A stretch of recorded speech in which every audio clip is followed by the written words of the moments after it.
I'm a painter myself. I paint mostly landscape, but occasionally I'm really inspired by architecture. And yeah, I feel very honourable that I actually get to visit this place, his apartment, and it's inspiring in a way that how a living space emerged with an artistic space.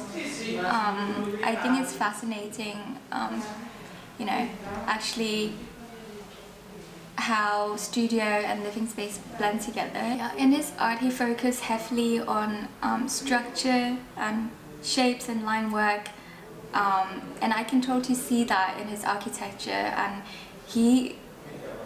I'm not familiar with architecture myself, but I can tell this very thoughtful element in apartment. For example, there's some like really subtly curves around the edges, and it actually brings out like his aesthetic of his paintings, and that I find it very fascinating how architecture and paintings can blend together, because essentially paintings are not just 2D, you know, and it's cool to see that it developed into a 3D space that people walked in, people lived in, and now that millions of visitors come in and really experience the moment that he experienced way back ago.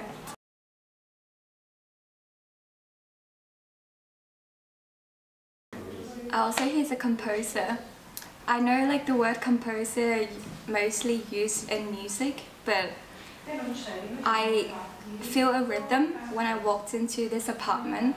There is highlight of walking up the stairs, and there's a flat moment when I'm walking through the apartment and following the edges of the wall.